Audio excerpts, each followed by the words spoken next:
بسم اللہ الرحمن الرحیم۔ السلام علیکم محترم سامعین۔ سلطان علاؤالدین کی تلوار اندھی تھی اور ہر وقت جلاد کے ہاتھ میں رہتی تھی۔ ایک مرتبہ بڑے دربار میں قاضی غیاث الدین نے بادشاہ سے مخاطب ہو کر فرمایا، بادشاہ سلامت، سرکاری خزانے کو آپ جس طرح اپنے حرم کی وسعت و زیبائش پر ضائع کر رہی ہیں، شریعت محمدی اس کی ہرگز اجازت نہیں دیتی۔ بادشاہ کا چہرہ سرخ ہو گیا اور کہا، تمہیں میری تلوار کا کوئی خوف نہیں؟ قاضی صاحب نے بادشاہ کی آنکھوں میں آنکھیں ڈالی اور فرمایا، نہیں، میں صرف اور صرف خدا تعالیٰ کی تلوار سے خوف زدہ ہوں۔ سکندر لودھی اس وقت ابھی تک نشین نہیں ہوا تھا، ولی عہد تھا۔ وہ ایک ایسے تالاب کو مسمار کرنا چاہتا تھا جسے ہندو مقدس مانتے تھے۔ اس نے علماء کرام کو بلا کر رائے لی۔ نام نہاد علماء نے وہی کچھ کہا جو شہزادہ سننا چاہتا تھا۔ حضرت مولانا میاں عبدالرشید رحمۃ اللہ علیہ بھی اس دربار میں موجود تھے۔ آپ بے خوف و خطر اٹھے اور فرمایا کہ شریعت محمدی صلی اللہ علیہ وسلم اس کی اجازت نہیں دیتی۔ آپ نے فرمایا، دوسرے مذاہب کے ماننے والوں کی دل آزاری کس طرح کی جا سکتی ہے؟ ولی عہد نے الزام لگایا کہ تم بت پرستوں کی حمایت کرتے ہو، میں تمہیں قتل کرا دوں گا۔ مولانا میاں عبدالرشید نے صرف ایک ہی جملہ کہا، شہزادے، اگر تمہیں شریعت محمدی صلی اللہ علیہ وسلم کا لحاظ نہیں تو پھر میری رائے لینے کی کیا مجبوری تھی؟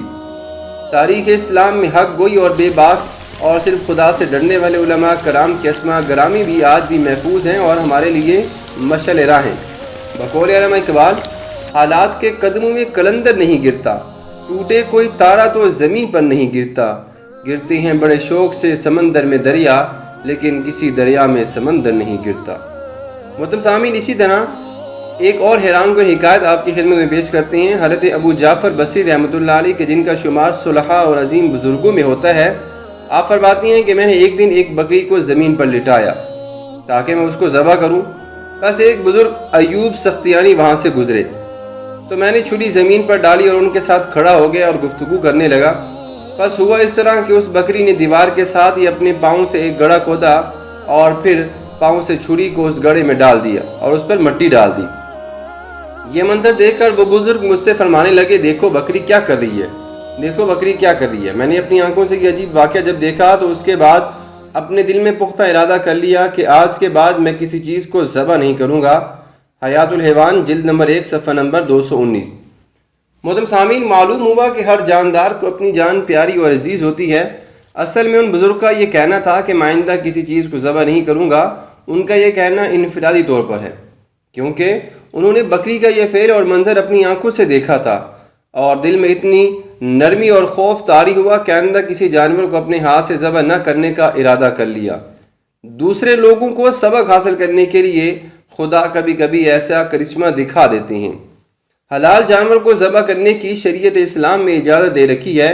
یہی وجہ ہے کہ نبی کریم صلی اللہ علیہ وسلم نے فرمایا کہ ایک جانور کو دوسرے کے سامنے بھی ذبح نہ کرو تاکہ دوسرے جانور کو تکلیف نہ ہو، کیونکہ ان میں بھی شعور ہے، فقط وہ بات نہیں کر سکتے، نہ بول سکتے ہیں، لیکن وہ دیکھ سکتے ہیں۔